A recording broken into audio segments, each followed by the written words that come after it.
Hello, you're watching A News. I'm Dilek Tuna. Let's see the headlines. The US is launching what it calls an economic D-Day against Iran as Tehran threatens to stop oil exports from the Gulf. European leaders are in Kyiv to join Ukraine in celebrating its Independence Day. And Syria and Israel have held US mediated talks in Jordan, seeking to de-escalate tensions after recent Israeli strikes.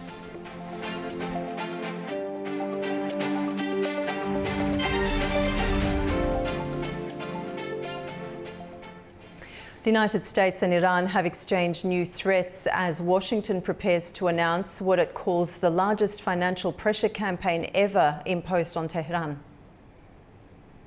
U.S. Treasury Secretary Scott Bessent is expected to unveil additional economic sanctions targeting Iran and countries that continue trading with it later today. The measures come as Iran warns it could halt all oil exports from the Gulf if what it calls an economic war continues. Iranian official Mohsen Rezai said Tehran would not allow a single drop of oil to be exported through the Strait of Hormuz or anywhere in the Persian Gulf if economic pressure increases. He also warned that countries supporting U.S. sanctions could be viewed as participating in an act of war. Iran's Foreign Minister Abbas Araghchi dismissed the threat of the new measures, calling them a sign of desperation. He described them as a continuation of what he called Washington's maximum pressure policy and urged the United States to pursue dialogue instead. This is a repetitive scenario, from the crippling sanctions imposed during the Obama administration to the maximum pressure campaign during Mr. Trump's first administration, and now to the latest sanctions. All of these measures have been introduced under different titles, but they represent the same kind of bullying that we have always seen in American policy. Meanwhile, Iran's state-controlled Persian Gulf Strait Authority has warned that vessels accused of violating its transit rules in the Strait of Hormuz could face penalties, including fines, detention, or confiscation. Fewer than 20 commodity vessels transited the narrow waterway over the weekend, according to shipping data, as Iranian and US restrictions continue to limit traffic through the key energy route. It remains one of the world's most important oil transit corridors, with at least 20% to 25% of global energy shipments passing through it. The latest developments come as Tehran and Washington remain locked in a broader confrontation, with diplomatic efforts showing little progress. Iran has ruled out the visit by Pakistan's army chief as part of mediation between Tehran and Washington. Tehran says talks with Qasem Munir will instead focus on issues of mutual interest between the two neighbouring countries, as well as regional developments. Iran's foreign ministry has rejected reports that Pakistan's army chief Field Marshal Qasem Munir's visit to Tehran will be about mediation with the United States. Spokesman Ismail Baqai stressed at a weekly press conference on Monday that the trip follows an agenda on fostering bilateral cooperation as well as discussing the latest regional developments. He said that the status of navigation at the Strait of Hormuz is also on the agenda because of Pakistan's interest in the strategic waterway, being a littoral state at the Sea of Oman. The Iranian official also welcomed Bulgaria's move to withdraw U.S. military aircraft tankers from its territory following Tehran's protest to Sofia. When asked about remarks by the Iranian President Masoud Pezeshkian suggesting an end to the war would be when Iran is at the best position, the spokesman said his statement did not mean accepting Washington's conditions. He added that the newly formed trilateral security pact between Pakistan, Saudi Arabia, and Turkey shows there is serious concern in the region over Israeli and U.S. policies in the Middle East. Meanwhile, Baqai confirmed that several signatories had approached Tehran for joint security arrangements in the region. The foreign ministry spokesman also ruled out reports that the Strait of Hormuz is open to traffic. Turaj Shiralilu from Iranian Foreign Ministry for A News. Oman's foreign ministers travelling to Tehran on Tuesday for high-level talks with Iranian officials. Badr al-Busaidi will meet his Iranian counterpart Abbas Araghchi to discuss bilateral ties and regional issues. Iran's foreign ministry says the visit is part of ongoing political consultations between the two nations. Both countries are littoral states of the strategic Strait of Hormuz. Tehran says the diplomatic push is aimed at bolstering peace and stability across the region.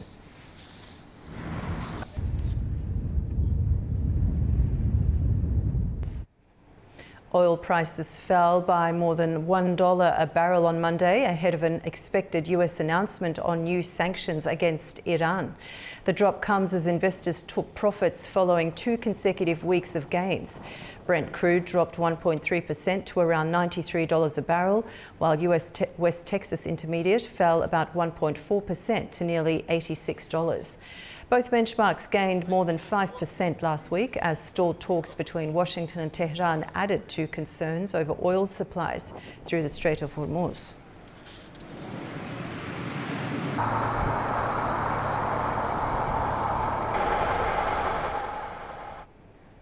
Syria and Israel have held high-level U.S. mediated talks in Jordan, focusing on halting Israeli strikes on Syrian territory and reviving negotiations on a security agreement. Damascus is demanding that Israeli forces withdraw to positions held before the 8th of December 2024 and that the 1974 disengagement agreement be fully restored. The two sides also discussed ways to prevent tensions between Israel and Turkey from spilling over into Syrian territory. Syrian Foreign Minister Assad al-Shaybani said security talks are expected to resume soon. However, he said mistrust between the two sides remains.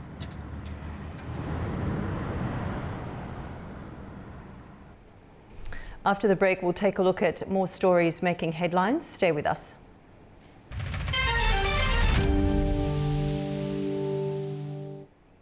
Welcome back to A News.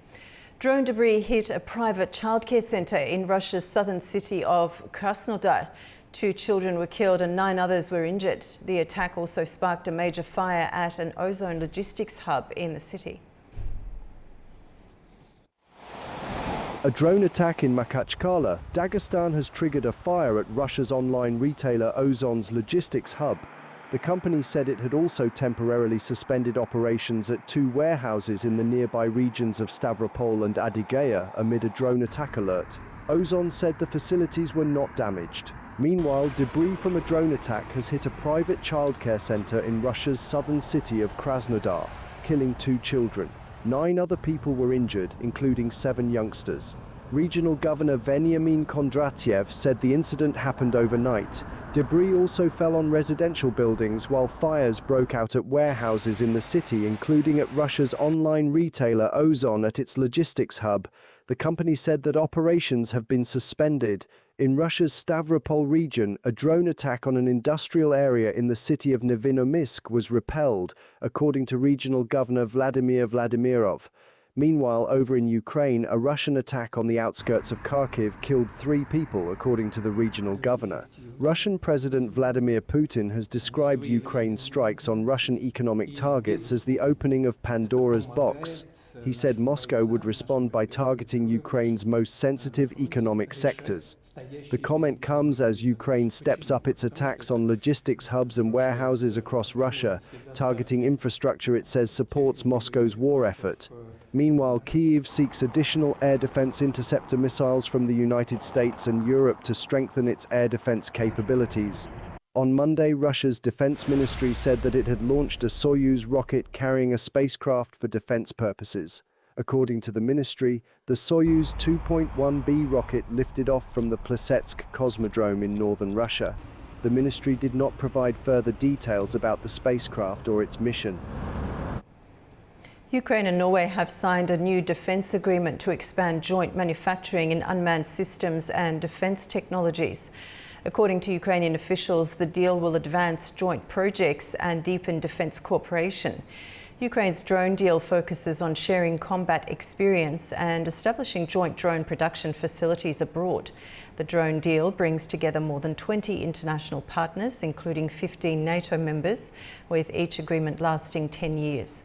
Norway also announced it will provide $9.2 billion in new aid for Ukraine next year.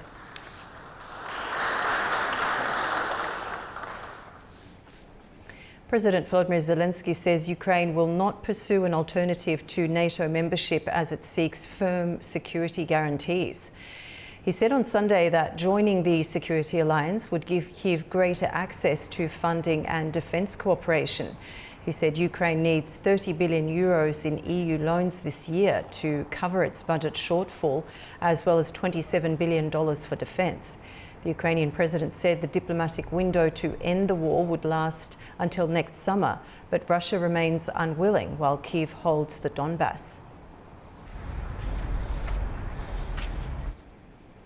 The Nord Stream 1 and 2 gas pipelines were damaged by explosions in the Baltic Sea in September 2022. The pipelines were designed to carry Russian gas directly to Germany. The blasts prompted an international investigation into who was responsible. 2 Ukrainian nationals are currently in custody over suspected involvement in the explosions. Kyiv has denied any role in the attack. Speaking after the Baltic Nordic summit in Kyiv on Sunday, President Volodymyr Zelenskyy said Ukraine was not involved in any operation targeting the pipelines. Ukraine has never officially taken part in any operations regarding the blowing up of the Nord Stream 2 pipeline. The issue is not whether someone wants something or not. There is an investigation, and it is currently underway.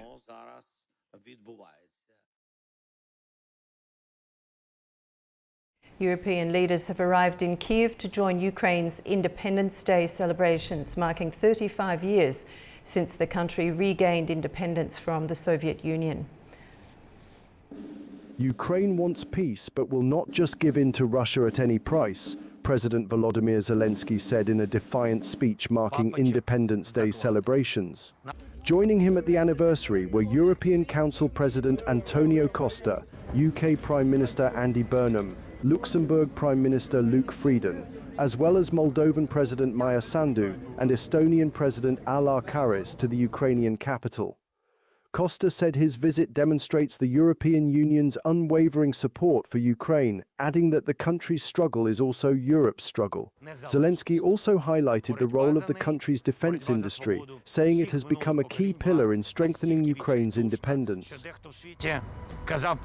Our naval drones are in action. The enemy had a fleet, and now it is turning into scrap metal. But we must sink more. Our mid-range strikes are cutting their logistics. Our long-range capabilities are cutting their profits.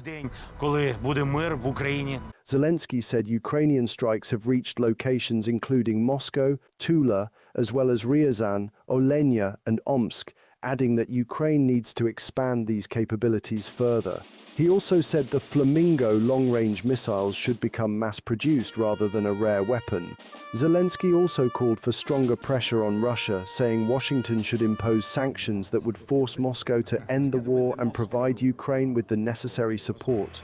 During the visit, Britain is expected to announce the release of classified information on British-made components used in Storm Shadow cruise missiles. The move could help Ukraine establish domestic production of the French-designed Scalp version of the weapon, with Kyiv and Paris aiming to launch a production line by the end of the year.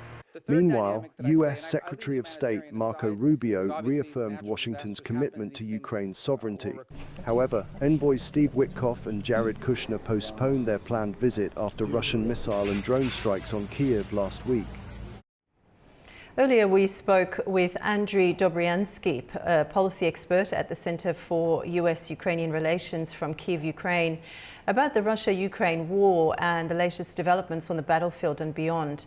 We also discussed Ukraine's 35th Independence Day and the international support for Ukraine as the war continues. Let's take a look. A number of things. One, it's not just the air interceptors, but those are a priority for everybody to source right now. It is just a reality that Russia has increased the amount of ballistic missiles onto domestic civilian sites, such as a children's hospital earlier this week, such as multiple apartment buildings. As you drive through Kyiv, every visitor to Ukraine, including those 6 world leaders, including former Vice President Mike Pence, as well as the UK Prime Minister who's coming, we will all see that when we drive through Kyiv and see the areas that ballistic missiles are attacking. But what can Europe do? It is about supporting Ukraine during this time. It is about making sure that Ukraine and Europe and its international partners are on the same page. Because when there is a final agreement, and there will be an agreement made to end this war, it is important that it is backed up by other countries. This is not enough for just Russia and Ukraine to have an agreement, because Russia violated 9 bilateral agreements with Ukraine when they invaded. So it's very important that the rest of the world buy into this. And that means not just buying into holding the peace, but prosecuting those who made this war crime happen, including the over 20,000 children that were stolen, including the events of sexual violence against innocent people when Russian soldiers invaded Ukraine. So there are many parts of making peace. And one of those begins with diplomatic relations, strengthening diplomatic relations, and talking through an entire slew of things that need to happen for peace to hold. French President Emmanuel Macron is hosting Saudi Crown Prince Mohammed bin Salman at the Elysee Palace for talks aimed at deepening their strategic relationship. The two leaders are expected to discuss energy, trade and investment, as well as Middle East security challenges, before convening the French-Saudi Strategic Partnership Council and attending a bilateral business forum. Joining me now is Pascal Mas, geopolitics analyst from Paris, France. Welcome to the program, Pascal. Thank you, sir. Thank you, ma'am. Now, the two leaders already have an established relationship, and this visit builds on the strategic partnership launched during Macron's trip to Saudi Arabia in 2024. What's changed to take this from a strong bilateral relationship into something both sides describe as strategic more and more, increasingly? For Prince MBS, the sovereign leader of Saudi Arabia, came yesterday on Sunday not to meet the president of France, but to close the international EU Games Championship, who's him a very fond of. And so the president of France said that he welcomed the coming king of Saudi Arabia as if they're an enthusiastic guild. But the questions are so evident. President of France is no longer for 8 months, no more, and there is no relation, close relation on the life, on the time within the Saudi Arabian leader or the French leader, who is so is not so powerful as he pretends being, and the Saudi leaders, the Saudi Prince MBS, might be being operator for supporting France, no more. If we look at the regional context, Pascal, France and Saudi Arabia both have been very concerned about instability surrounding Iran and the Strait of Hormuz. And the two leaders have previously discussed returning freedom of navigation there. Has energy security now become one of the most important drivers of this relationship? Yeah, relations between France and Saudi Arabia, regardless of the most powerful link between the U.S. or the British to Saudi Arabia, have always been very good, whatever the president, and this came from the time of General de Gaulle.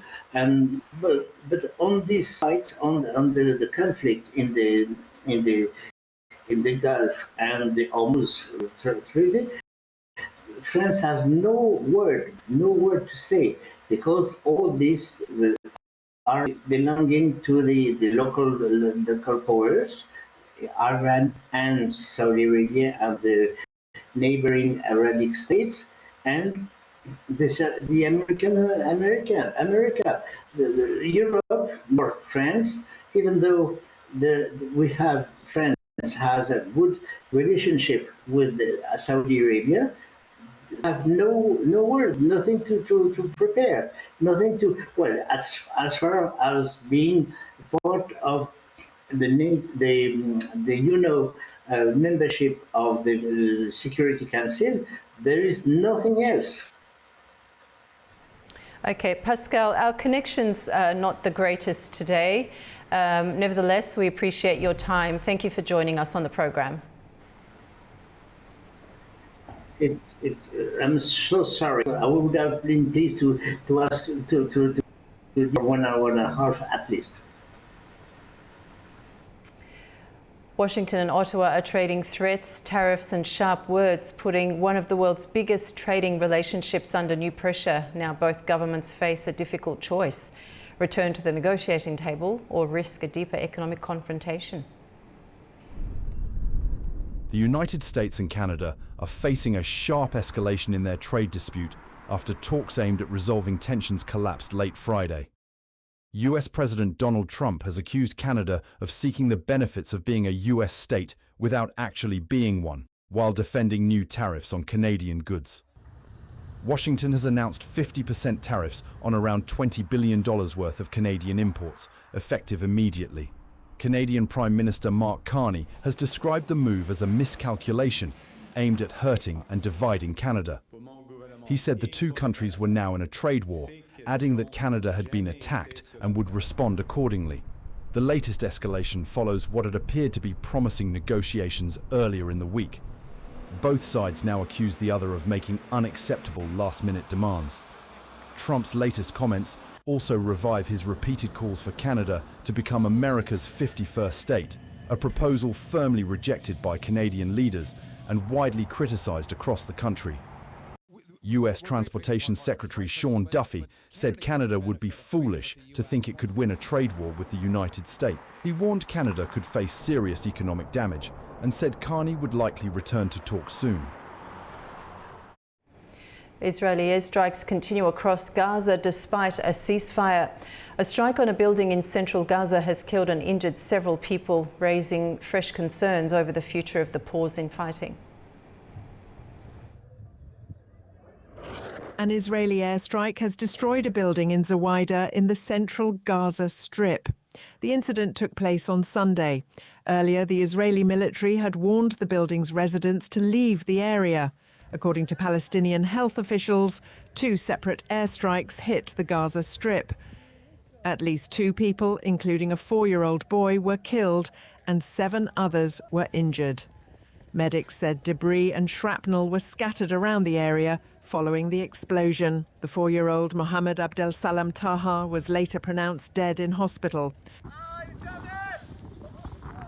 As you can see, they gave a warning to the place and people left it. Our hearts are dead. We are living without feelings and without a soul. Every day we face these things, wherever we face these things. When it comes to us, we're done.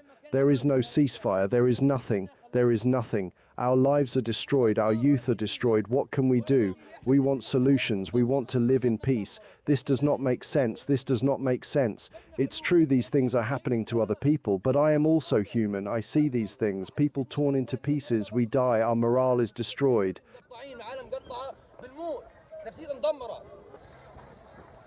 The second strike hit the nearby Nuseirat refugee camp. The Israeli military said it was investigating both strikes. The military also said a senior Hamas member, Sharif al-Hasnat, was killed in the city of Deir al-Balah. Israel says he was leading efforts to restore Hamas's underground infrastructure.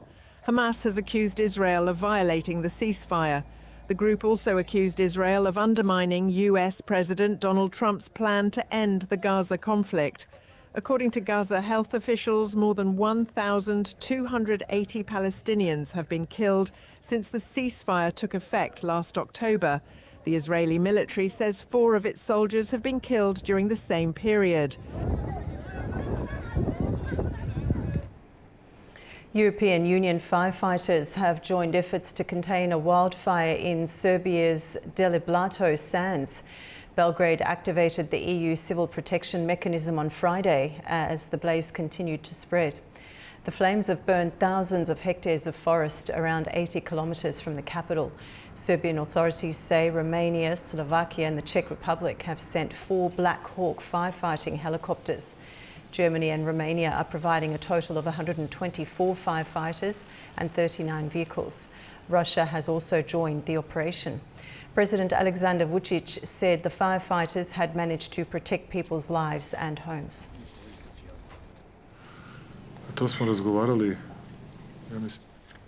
At least 30 people have been killed in Guinea after a major rubbish dump collapsed onto a residential area in the capital, Conakry.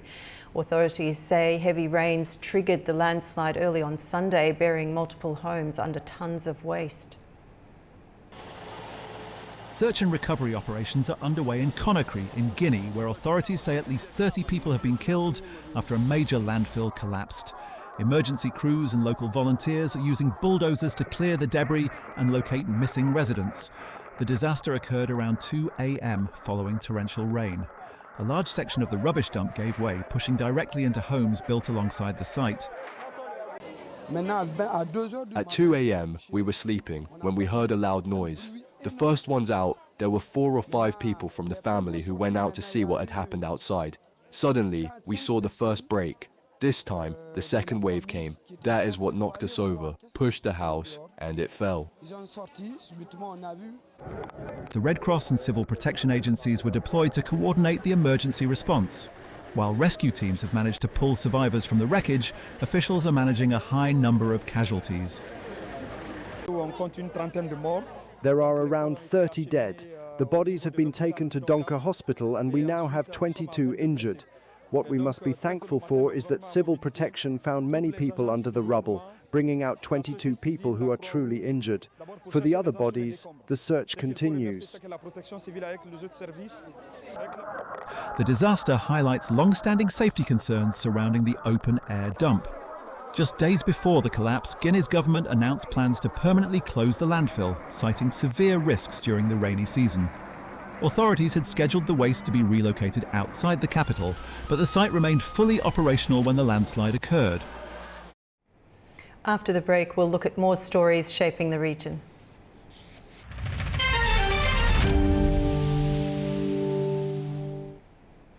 Welcome back. You're watching A News.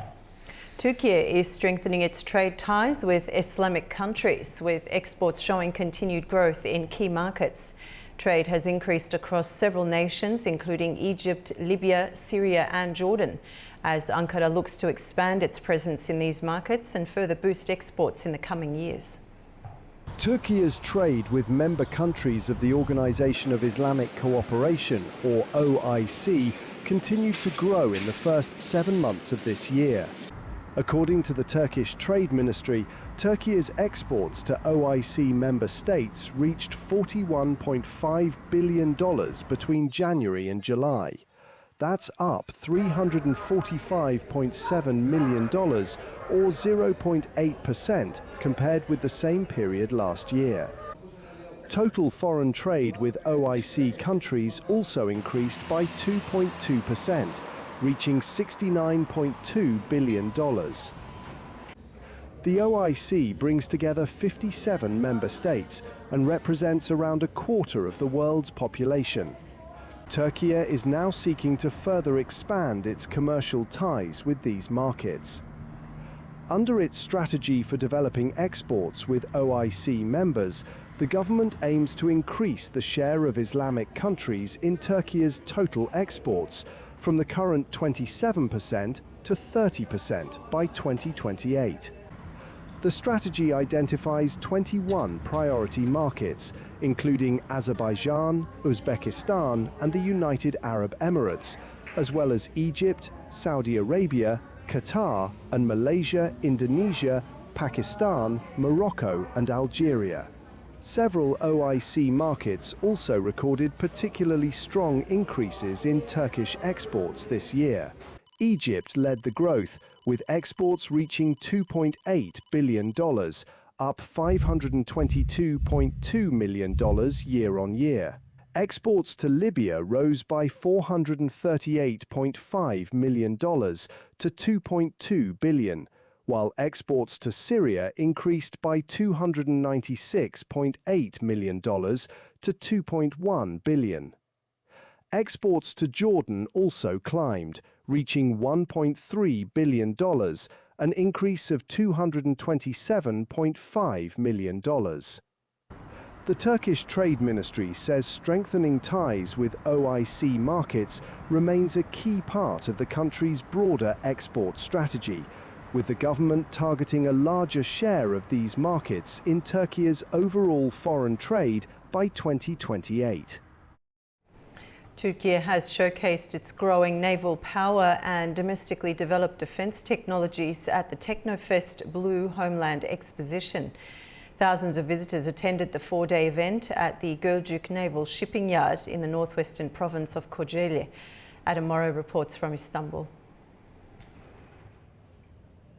Turkey's Teknofest Blue Homeland Exposition drew thousands of visitors to the Gölcük Naval Shipyard in the northwestern province of Kocaeli over the weekend.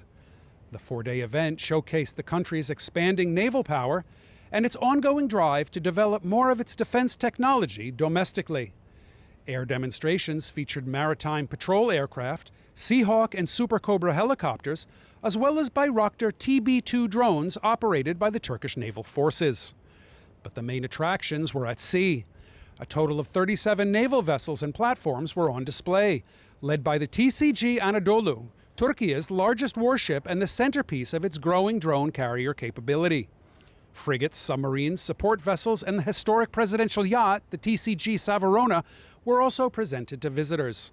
The program included demonstrations by Turkish elite underwater units alongside competitions involving unmanned surface vessels, underwater vehicles, and subsurface rockets.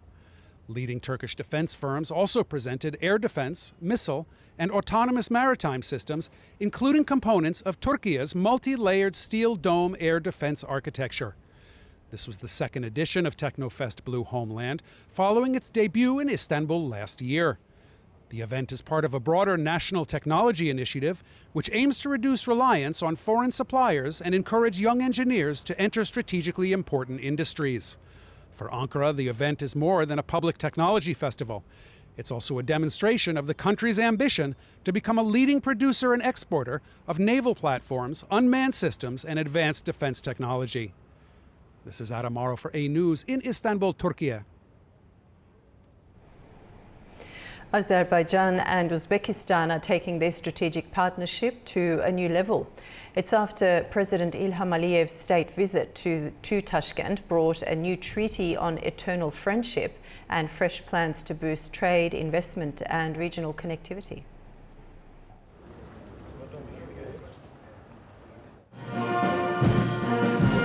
Azerbaijani President Ilham Aliyev and Uzbek President Shavkat Mirziyoyev held talks in Tashkent on Sunday during Aliyev's state visit to Uzbekistan, setting new targets for trade, investment and regional cooperation.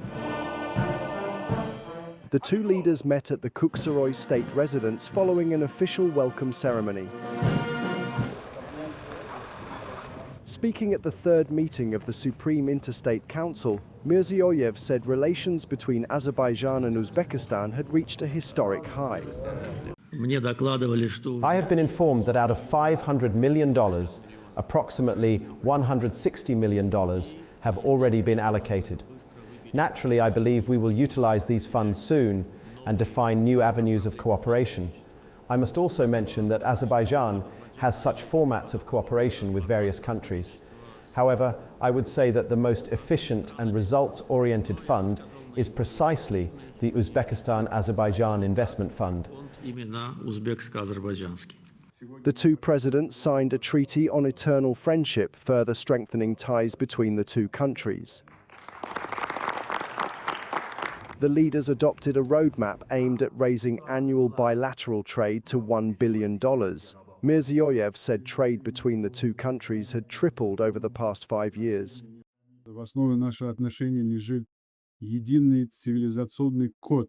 At the heart of our relations lies a shared civilizational code, common historical roots, centuries-old friendship, unbreakable spiritual values, and similar culture and traditions. It is this deep-rooted bond that makes our relations solid and invulnerable to external conditions.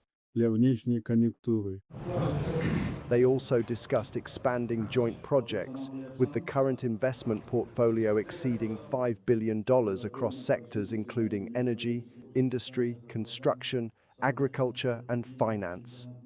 Transport cooperation was also high on the agenda, including plans for a joint Caspian shipping fleet and expanded transit routes. Azerbaijan's President Ilham Aliyev and First Lady Mehriban Aliyeva have arrived in Bukhara as their official visit to Uzbekistan continues. They were welcomed at the airport by Uzbek President Shavkat Mirziyoyev and First Lady Ziro Atkon Mirziyoyeva. The two families later visited the historic Ismail Samani Mausoleum, one of Bukhara's most important cultural landmarks.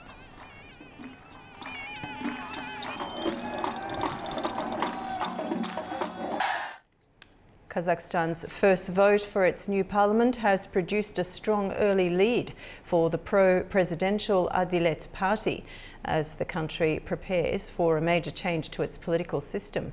Fariza Kalimurzina has the details.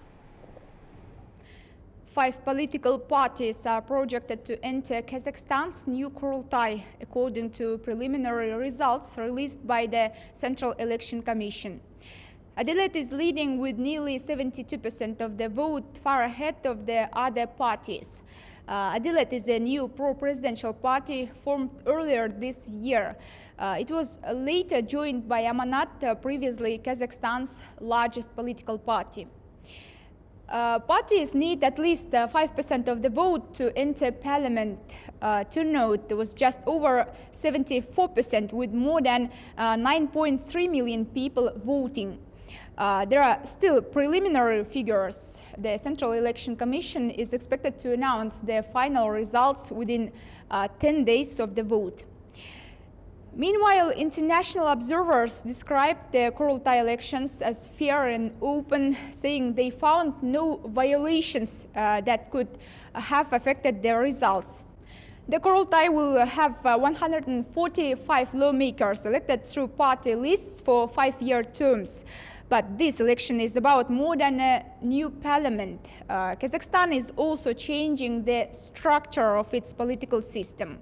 The previous two-chamber parliament is being replaced by a single-chamber Kurultai, which will have a greater role in key government decisions and in holding the government to account. The new Kurultai will have a bigger say in key appointments, including the Prime Minister, Vice President, and members of the Constitutional Court. It will also have stronger powers to oversee the government, including the ability to express no confidence in individual ministers. That makes the role of the Speaker particularly important, as legislative power will now be concentrated in a single chamber. And once the Kurultai begins its work, the current government must step down. Within 2 months of the first session, the President must also appoint the Vice President, a position restored under the amended Constitution with the Parliament's approval. Fariza Kalimurzina, Almaty, A News. Afghanistan's authorities say they will not allow their territory to be used against neighbouring Tajikistan following another deadly incident along the two countries' border. Tajik authorities say 2 Afghan nationals were killed after illegally crossing the frontier and becoming involved in an armed confrontation with border forces. Tamim Bahis has more from Kabul. The Afghan government is playing down concerns of a wider confrontation with its neighbour Tajikistan. Afghanistan official spokesperson Zabiullah Mujahid says recent activity along the border was linked to smuggling and was now under control. He says the incident didn't amount to military clashes or a serious security threat. Mujahid assured its neighbor that Afghan territory will not be allowed to be used against Tajikistan. His comments follow a statement from Tajikistan's State Committee for National Security, which says 2 Afghan nationals were killed after allegedly illegally entering Tajik territory. Tajik authorities accuse the men of drug trafficking and say they resisted border forces. Officials say weapons and around 17 kilograms of hashish were recovered. The incident comes amid heightened security concerns along the more than 1,300-kilometer border between the two countries. Earlier this month, a woman was killed in Tajikistan by gunfire linked to fighting on the Afghan side of the border, prompting a formal protest from the capital, Dushanbe. Meanwhile, Tajik authorities have also reported several armed encounters with suspected Afghan drug smugglers this year. So, while Kabul says the latest incident is under control, cross-border trafficking and the risk of further armed incidents remain significant concerns for Tajikistan. Tamim Bahis in Kabul, Air News. Pakistan is looking to strengthen its trade and energy links with Persian Gulf markets as the disruption around the Strait of Hormuz continues. Mariam Zia reports from Islamabad. Pakistan is considering adding container ships to its national fleet as disruption around the Strait of Hormuz raises costs for exporters. Pakistan National Shipping Corporation (PNSC) says it is considering acquiring or chartering 3 to 5 feeder vessels. Each would carry between 1,100 and 2,000 containers. But there is no firm timeline yet. PNSC says it will announce details of the expanded regional services in the future. The move comes as freight costs have surged. For Pakistani mango exporters, shipping a refrigerated 40-foot container to Persian Gulf markets now costs up to $8,500. Last year, it cost as little as $1,000. Now exporters estimate mango shipments have fallen by about 50%. However, overall exports have been resilient. Pakistan exported $1.94 billion to GCC states between January and July, up to 2.1% from a year earlier. The disruption is also raising concerns over energy security. Pakistan State Oil says it is exploring wider cooperation with Kuwait Petroleum Corporation in fuel products, refining, storage, terminal shipping and logistics. For Pakistan, the disruption is putting a pressure on 2 critical links with the Persian Gulf, moving its exports and securing the energy supplies that keep its economy running. Mariam Sa, A News, Islamabad. Iraq has proposed a joint security council between regional rivals Iran and Saudi Arabia. Baghdad's national security advisor says a crisis of trust is driving tensions between the two powers. The diplomatic push follows recent drone attacks on Saudi oil facilities, which Riyadh says were launched from Iraqi territory by Iran-affiliated militias. In response, Iraq has ordered an investigation and is moving to bring all domestic weapons under state control.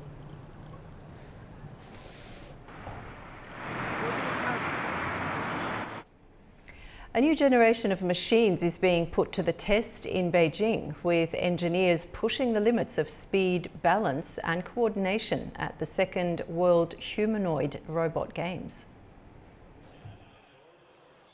Humanoid robots are racing, jumping and even playing tennis in Beijing as the second World Humanoid Robot Games get underway.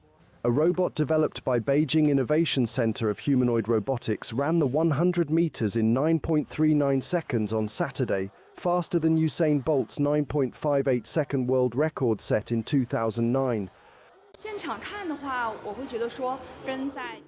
I feel that watching it here in person is far more impressed than viewing it on TV or a mobile phone.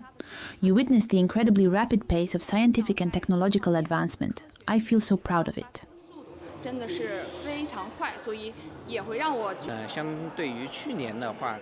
The intensity is higher than last year, which places significant demands on the robot's battery management and thermal dissipation capabilities. It holds huge significance for the development of China's industrial sector. But the races did not always go smoothly. Several robots fell during the 100-meter dash, while others crashed into barriers at full speed. Some had to be carried off the track by human helpers. The 5-day event brings together 666 teams and more than 2,000 robots from 16 countries. Alongside sprinting, robots are competing in high jump and mixed human-robot tennis, with 51 events and more than 1,300 matches taking place through August 26th. That's the news for this hour. Stay tuned to A News for all the latest updates.